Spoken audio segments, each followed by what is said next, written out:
This episode is brought to you by Klaviyo, the platform that powers smarter digital relationships.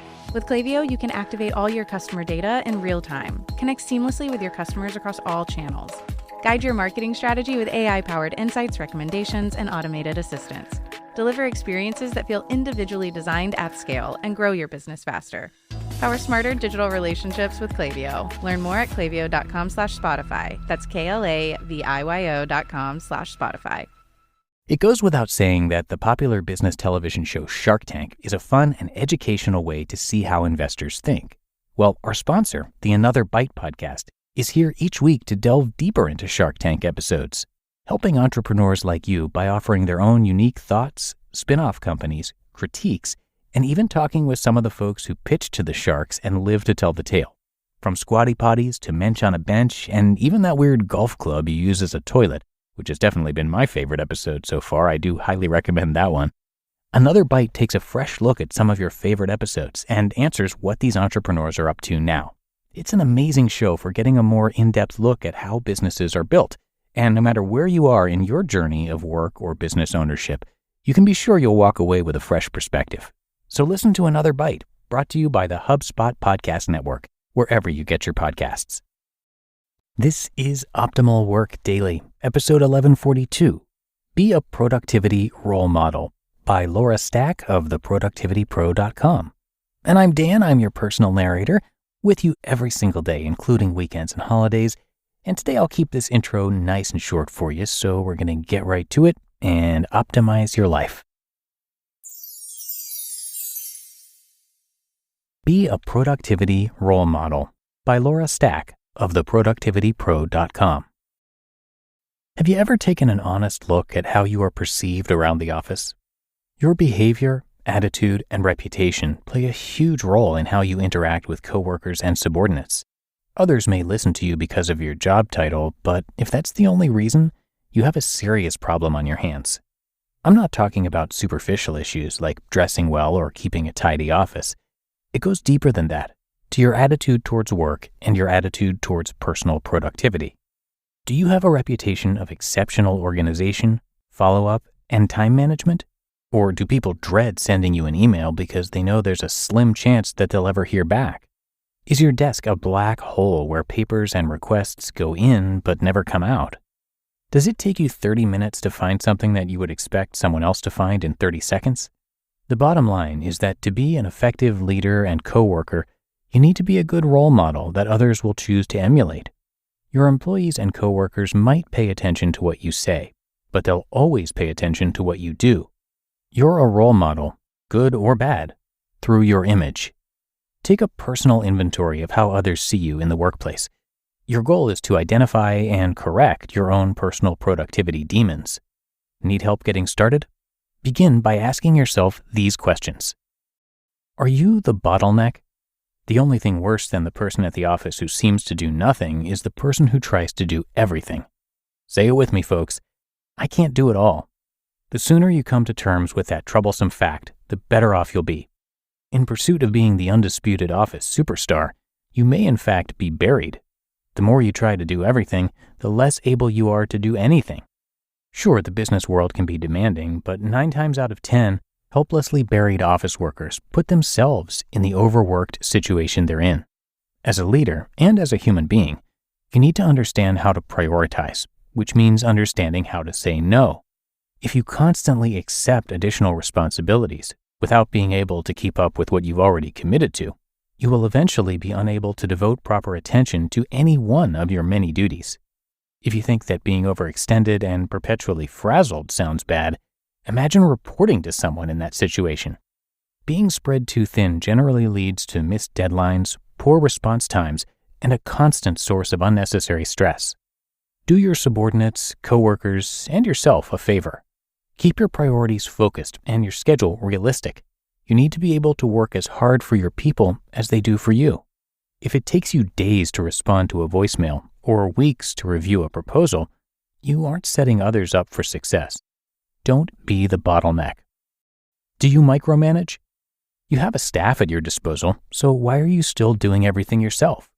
The best thing you can do as a manager is to put people in place whom you can trust and then trust them. Always remember, however, that your way isn't the only way, and that sometimes good enough is, well, good enough. Does that mean that you keep slack standards and let people get away with subpar work? Of course not. It just means that you pick your battles and allow your team to do their jobs without having to constantly worry about your quote-unquote helpful interventions. There will always be some things that absolutely need to be done a certain way and kept to a certain standard.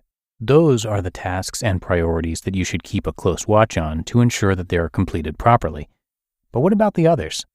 Just ask yourself what would happen if a given task was completed adequately instead of perfectly, or if a project was done correctly, although perhaps not in exactly the same way you would go about it if you were to do it yourself. Most of the time, you'll find that it really isn't that big a deal. In these cases, it is important to step back, let go, and focus your energies on more important initiatives. Is your schedule realistic? Take a look at your schedule for this week. Are you booked solid, running from one meeting to the next all day, every day? If you're overbooked, not only will you leave yourself no time to accomplish important, high-priority tasks, you'll also make yourself unavailable to your team. It doesn't do any good if a project is completed on deadline if it takes 3 days for you to have a moment to take a look at it. Besides, what does it say about the value of your time if you are booking yourself silly day in and day out? By accepting every invitation you receive, you are letting others control your time and determine your priorities. That isn't what leadership is about. Don't attend any meeting where the organizer can't clearly articulate the objective. And make sure that when you do attend a meeting, others understand why you are there and know what they can expect in terms of your involvement. If you regularly find yourself in meetings just in case you're needed, you aren't placing much of a premium on your time. What are your other productivity demons? Everyone has their downfalls, and the ones we discussed are just a starting point. Take a good, hard look at yourself and come up with a fair assessment of the impression you give others at the office. This is no time to tell little white lies or shy away from the truth. The only way to fix the problem is to tackle the issue head on. Whatever your demons are, too much socializing, excessive email surfing, time management problems, overscheduling your time, responding slowly to email, dealing with personal issues on work hours, or procrastination, identify them, and then work to put them to rest. That's the beauty of it. You really can fix many of these problems right away. If you're honest with yourself, you know the right things to do. You just need to listen to that nagging voice in the back of your mind and make it happen. Make it a productive day. You just listened to the post titled, Be a Productivity Role Model by Laura Stack of theproductivitypro.com. Labor strikes, climate change, your beat-up office printer. What do they all have in common? Come on, it's all about the money. Economics is everywhere and everything, fueling our lives even where we least expect it. If you're a fan of Optimal Work Daily and are curious to learn something new and exciting about economics every week, I recommend you listen to the Planet Money podcast from NPR. Planet Money is a different kind of world where the complex economy actually makes sense. Listeners can learn, laugh, and be entertained. And I find it to be really educational too. Money can be confusing, and Planet Money is great at providing straightforward explanations for how money is really moving in ways we're usually kept in the dark about. The Planet Money team lives to tell a good story in around 30 minutes. It's econ for the rest of us. So tune into Planet Money every week for entertaining stories and insights about how money shapes our world. Stories that can't be found anywhere else. Listen now to Planet Money from NPR, wherever you get your podcasts. Your business is buried in manual work, taking forever to close the books. If this is you, consider 3 numbers: 37,000, 25, 1. 37,000. That's the number of businesses which have upgraded to NetSuite by Oracle. 25. NetSuite turns 25 this year. That's 25 years of helping businesses do more with less, close their books in days, not weeks, and drive down costs. 1, because your business is one of a kind, so you get a customized solution for all of your KPIs in one efficient system with one source of truth. Manage risk, get reliable forecasts, and improve margins. NetSuite is giving you the power of having all your information in one place, helping you to make better, more driven decisions as a business owner. Everything you need to grow, all in one place. And you really can't put a price on the power and efficiency that comes with having all of your processes streamlined like this. This is truly an unprecedented offer. Right now, download NetSuite's popular KPI checklist, designed to give you consistently excellent performance, absolutely free at netsuite.com/startup. That's netsuite.com/startup to get your own KPI checklist. netsuite.com/startup. And thanks so much to Laura, who is an award-winning keynote speaker and best-selling author of 8 books, obviously known as the Productivity Pro for good reason. Her engaging personality, combined with over 25 years of experience helping organizations achieve results, have made her one of the most sought-after experts and keynote speakers in her field. Laura has been featured in the New York Times, USA Today, The Wall Street Journal, Entrepreneur, and Forbes magazine, and has been a spokesperson for Microsoft, Danone, 3M, Office Depot, Xerox, and more. And if that wasn't enough, her client list includes top Fortune 500 companies like Starbucks, Wal-Mart, Bank of America, GM, Wells Fargo, and Time Warner, plus government agencies like the U.S. Air Force Academy, the Census Bureau, the U.S. Senate, and the IRS. So obviously she has a wealth of experience and there's so much to learn from her.